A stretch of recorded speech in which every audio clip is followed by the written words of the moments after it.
Shalom Bapak Mama Saudara-saudara kekasih Tuhan. Selamat hari Minggu. Mari kita mempersiapkan hati kita untuk kita ada di dalam mendengarkan firman Tuhan. Firman Tuhan bagi kita di kesempatan kebaktian hari Minggu ini terambil dari Perjanjian Lama, Kitab Kejadian pasalnya yang ke-41, ayat 46 hingga 57. Mari sebelum kita membaca, kita berdoa. Mari kita satu dalam doa. Ya Allah, Bapa kami yang di sorga, terima kasih Tuhan, kami boleh diberi kesempatan untuk datang menyembah di Kau dalam roh dan kebenaran. Kami umat-Mu di dalam mempersiapkan hati kami untuk kami mendengarkan sabda kebenaran-Mu. Tuhan menolong kami agar firman Tuhan ini menjadi pelita dan sulu dalam kehidupan kami. Tolonglah kami semua Tuhan, walaupun kami beribadah di rumah kami masing-masing, tetapi perjumpaan kami dengan Tuhan senantiasa kami rasakan dalam kehidupan kami. Inilah kami Tuhan, kami siap membaca dan merenungkan firman-Mu. Dalam nama Tuhan kami Yesus Kristus yang adalah firman yang hidup itu, kami telah datang dan berdoa. Amin. Kita membaca firman Tuhan ini, Kejadian pasalnya yang ke-41, ayat 46 hingga 57. Demikian. Yusuf berumur 30 tahun ketika ia menghadap Firaun, raja Mesir itu. Maka pergilah Yusuf dari depan Firaun, lalu dikelilinginya seluruh tanah Mesir. Tanah itu mengeluarkan hasil bertumpuk-tumpuk dalam ke-7 tahun kelimpahan itu. Maka Yusuf mengumpulkan segala bahan makanan ke-7 tahun kelimpahan yang ada di tanah Mesir. Lalu disimpannya di kota-kota. Hasil daerah sekitar tiap-tiap kota disimpan di dalam kota itu. Demikianlah Yusuf menimbun gandum seperti pasir di laut sangat banyak, sehingga orang berhenti menghitungnya karena memang tidak terhitung.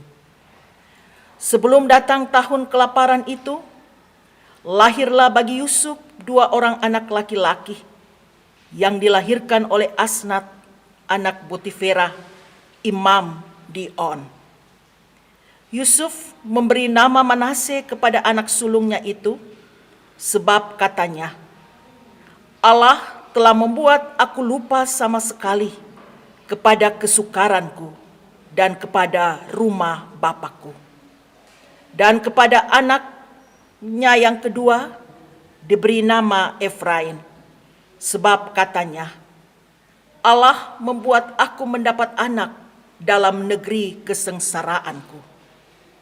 Setelah lewat ke-7 tahun kelimpahan yang ada di tanah Mesir itu, mulailah datang 7 tahun kelaparan, seperti yang telah dikatakan Yusuf. Dalam segala negeri ada kelaparan, tetapi di seluruh negeri Mesir ada roti. Ketika seluruh negeri Mesir menderita kelaparan dan rakyat berteriak meminta roti kepada Firaun, berkatalah Firaun kepada semua orang Mesir, pergilah kepada Yusuf, perbuatlah apa yang akan dikatakan kepadamu. Kelaparan itu merajalela di seluruh bumi. Maka Yusuf membuka segala lumbung dan menjual gandum kepada orang Mesir, sebab makin hebat kelaparan itu di tanah Mesir. Juga dari seluruh bumi datanglah orang ke Mesir untuk membeli gandum dari Yusuf, sebab hebat kelaparan itu di seluruh bumi. Demikian firman Tuhan bagi setiap kita yang mendengarkan, lalu melakukan dalam hidupnya setiap hari, dikatakan berbahagia. Bapak, Mama, saudara-saudara, jemaat Tuhan terkasih. Hidup adalah sebuah proses. Ada pengalaman kita jatuh terpuruk habis-habisan, tetapi ujungnya membawa kenikmatan. Ada proses hidup sebelum mendapatkan kegemilangan kesuksesan hidup. Dimulai dari bawah, dari dasar. Bisa juga dari jatuh bangun. Semua orang, Bapak, Mama, Saudara, dan saya pernah mengalami masa-masa sulit atau krisis. Dan itu adalah pengalaman normal dalam hidup.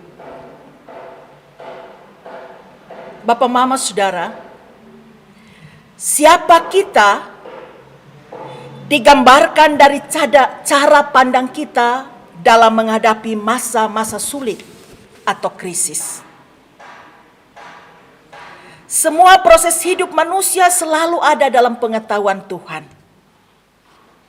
Dan proses hidup, krisis hidup itu disingkapi dengan pikiran positif, optimis, dan syukur. Dan menjadikan sekolah kehidupan yang berharga dapat membuat kita menjadi lebih baik. Kita bisa menikmati pelajaran indah dalam perjalanan hidup.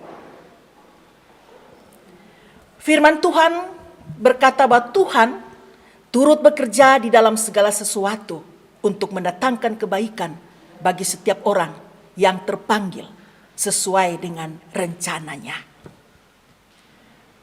Bapak, Mama, Saudara-saudara, ada banyak kisah hidup.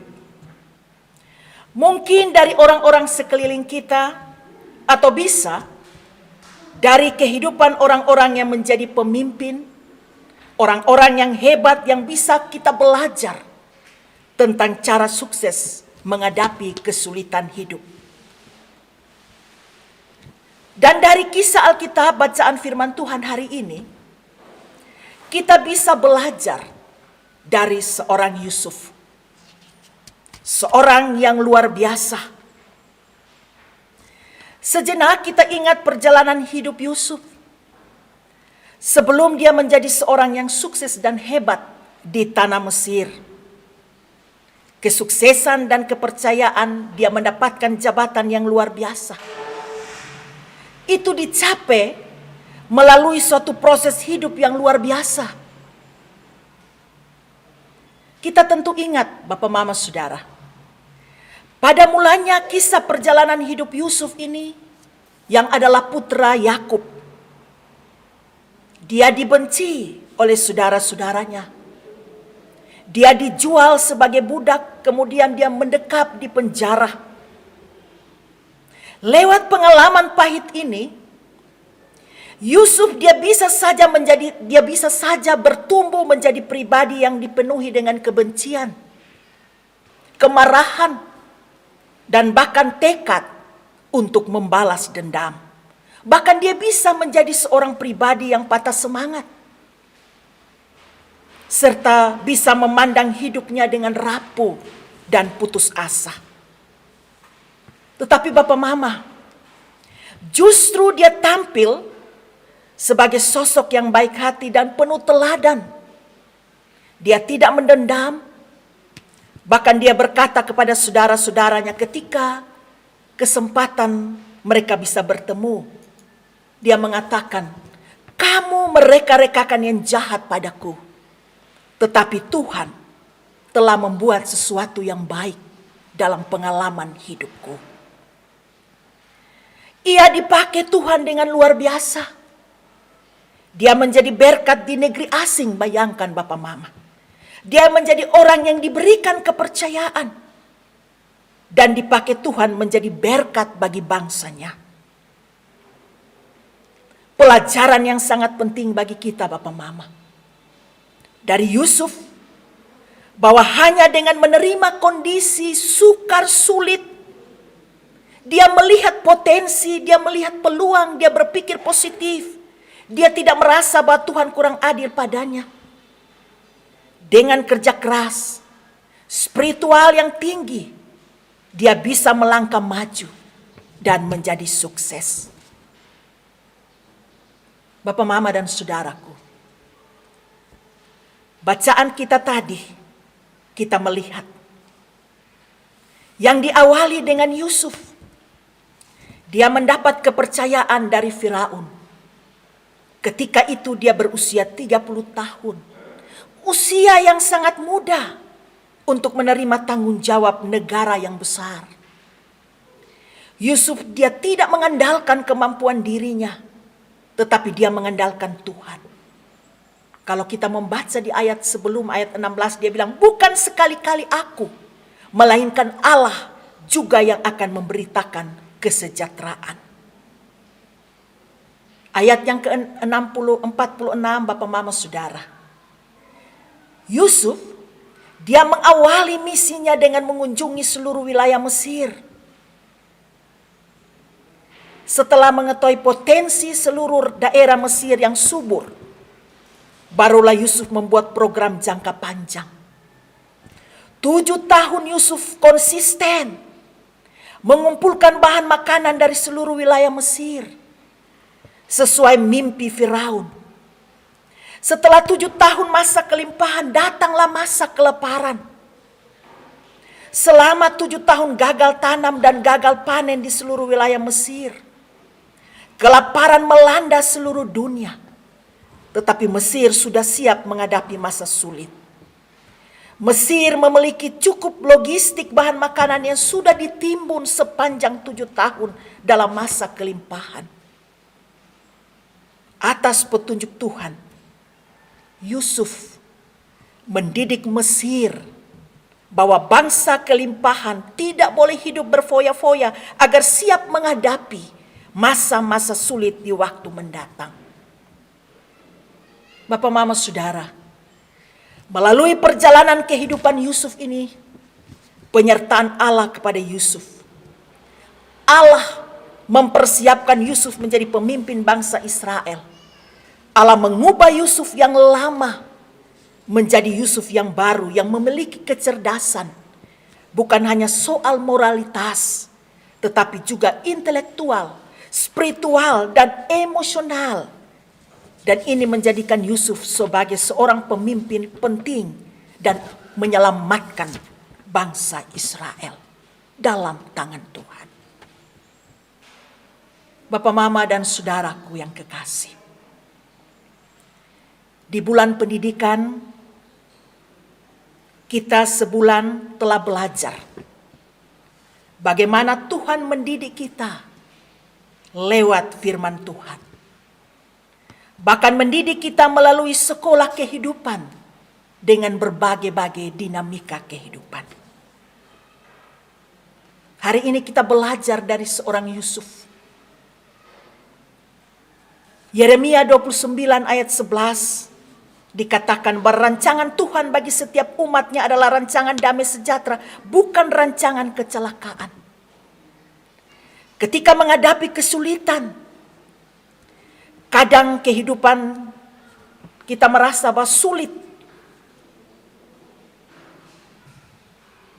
Setiap proses hidup yang kita alami, jangan pernah takut bagi anak-anak Tuhan, bagi umat Tuhan yang hidupnya mengandalkan Tuhan.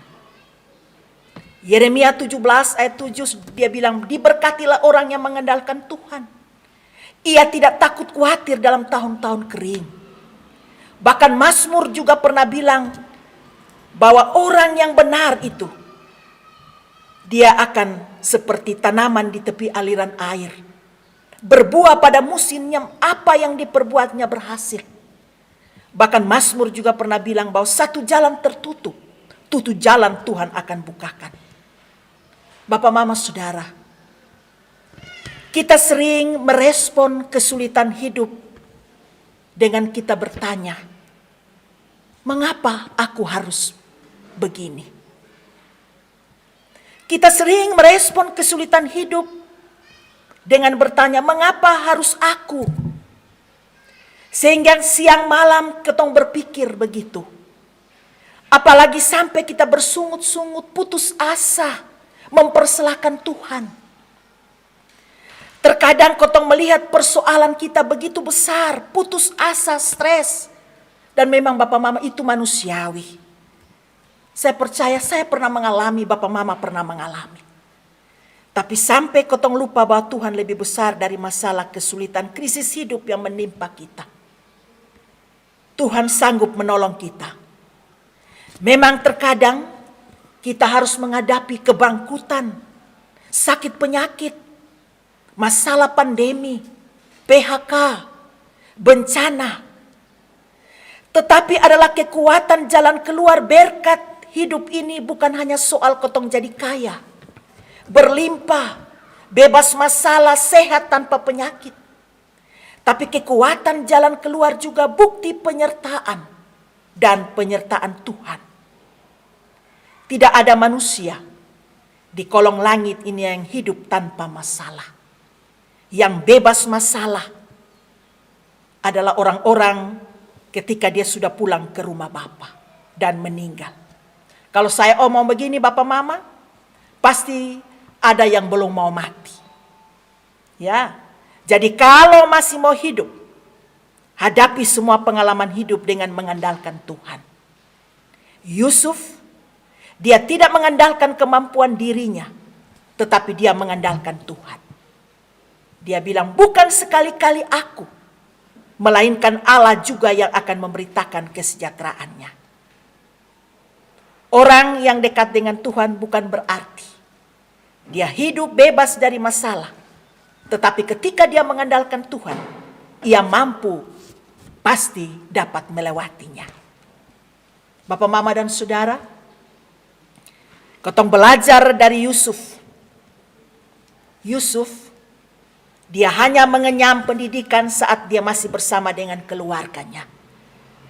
Selanjutnya, ia menjalani hidup sebagai budak dan narapidana. Tidak ada pendidikan yang disiapkan bagi seorang budak dan narapidana. Nampak dalam cerita Yusuf bahwa krisis menjadi sekolah kehidupan yang amat berharga bagi Yusuf. Krisis tidak membuatnya kehilangan visi. Yusuf ada dalam penjara, namun ia tetap seorang visioner yang memiliki pandangan jauh ke depan. Bapak, Mama, Saudara, krisis selalu dipandang sebagai sesuatu yang berpotensi menghancurkan dan merusak masa depan. Namun sejarah hidup Yusuf menunjukkan bahwa krisis justru membawa dari budak dan narapidana menjadi penguasa Mesir. Bapak, Mama, Saudara, ada pelajaran berharga bagi kita dari kehidupan Yusuf ini. Kita belajar dari Yusuf. Sejak usia dini dia sudah mengenal Tuhan.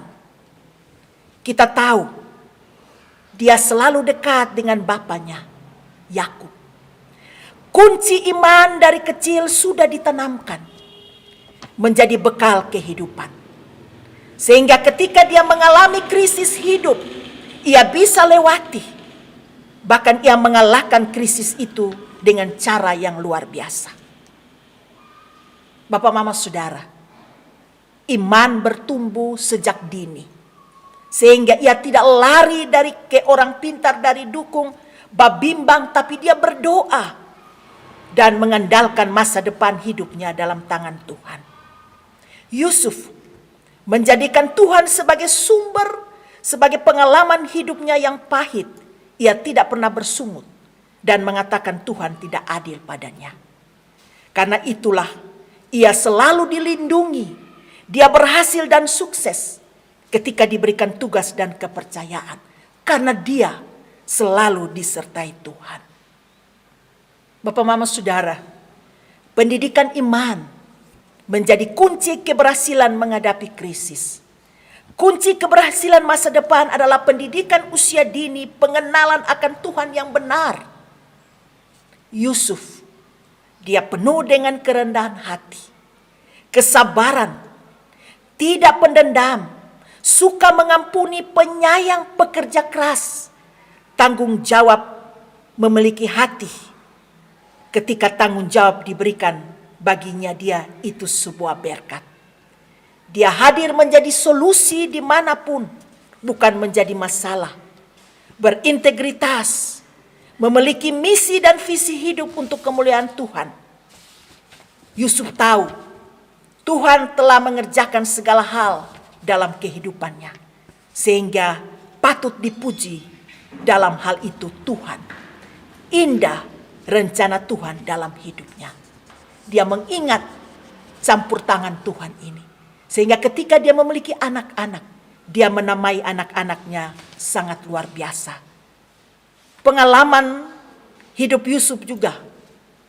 Dia seorang yang dibenci, dikucilkan, bahkan dibuang dari keluarga, bisa diubah menjadi kekuatan untuk bangkit dari keterpurukan. Jangan putus asa, terus menyemangati dirinya. Yusuf adalah contoh karena imannya. Tuhan pakai untuk menghadirkan keselamatan. Orang yang kurang beruntung bukan alasan bahwa ia menjadi orang yang tidak berguna. Tuhan mengasihi orang yang terbuang. Dari orang-orang yang dianggap tidak berguna, Tuhan bisa pakai menjadi berkat. Kalau Bapak Mama Saudara, kalau kita ada sedang dalam pergumulan mengenai kehidupan kita, kita ingat ketika kita hidup dan mengasihi Tuhan dan mengandalkan Tuhan, apapun pengalaman hidup kita, di mata dunia mungkin kita penuh dengan pergumulan, tapi Tuhan bisa mengubah segala sesuatu menjadi berkat dalam tangannya. Allah, dia mau bergaul erat dengan orang-orang yang takut akan dia, yang manis tingkah lakunya. Mari kita bangun hidup seperti Yusuf, mulai dari dalam rumah kita, dalam kepribadian yang takut akan Tuhan, hormat dan taat kepada orang tua.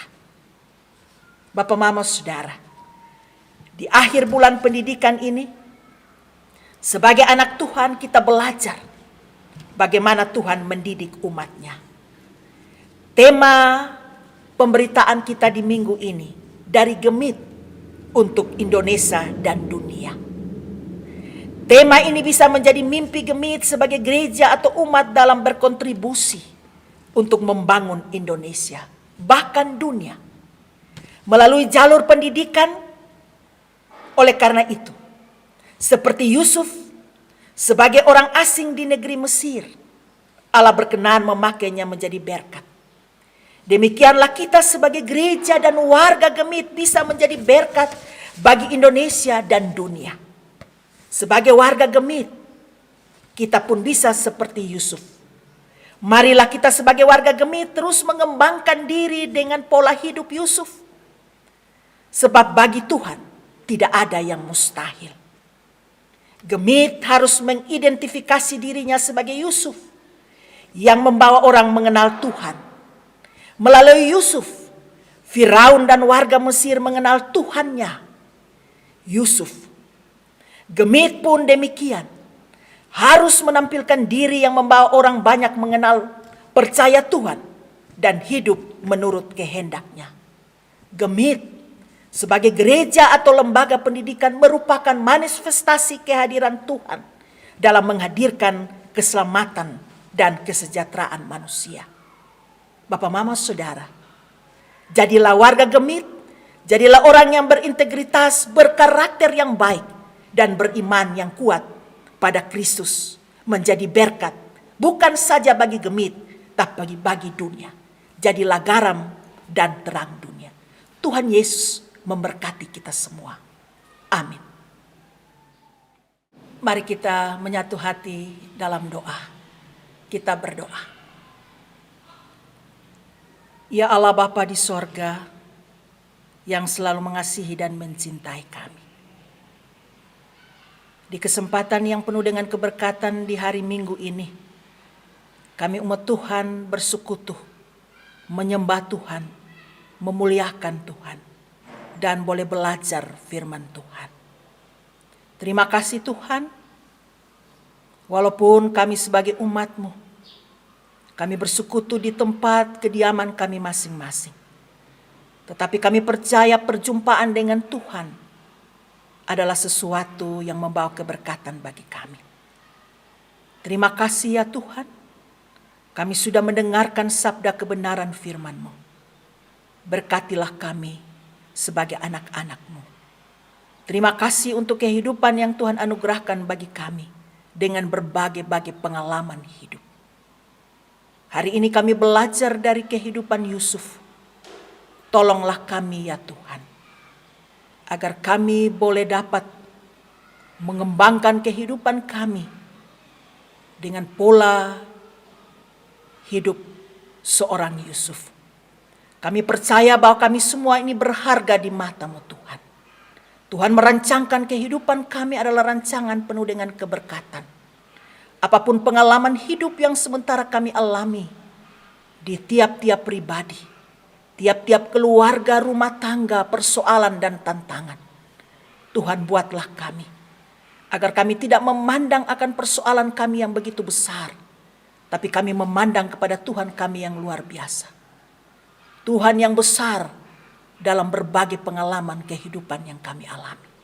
Oleh karena itu Tuhan, kami datang kepadamu Tuhan, dengan membawa semua umat-Mu, dengan berbagai kehidupan yang sementara mereka gumuli, tantangan-tantangan yang sementara kami hadapi.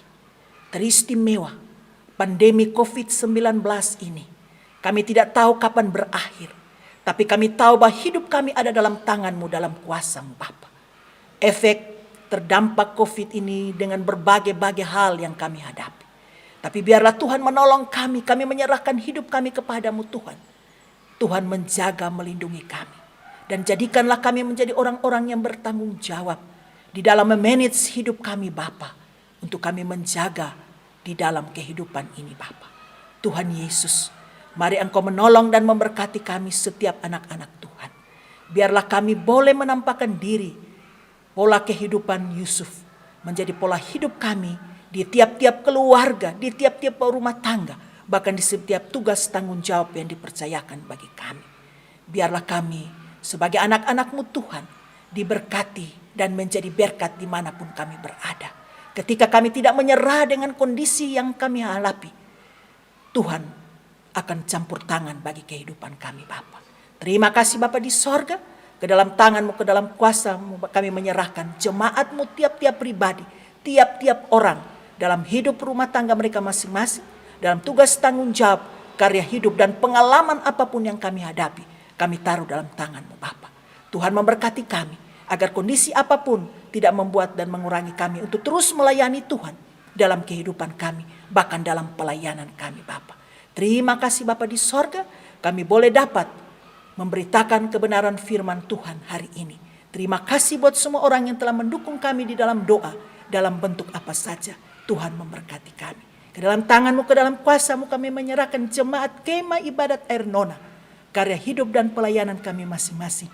Seluruh hamba-hamba Tuhan dalam tugas tanggung jawab, bahkan semua umat-Mu, Gereja Masih Injili di Timur, bahkan semua umat-Mu di mana saja berada. Tuhan memberkati kami dan terus kami Tuhan pakai menjadi garam dan terang di tengah-tengah dunia ini. Terima kasih ya Tuhan, dalam nama-Mu kami telah berdoa, bersyukur dan berpengharapan selalu. Terima kasih Tuhan Yesus. Amin.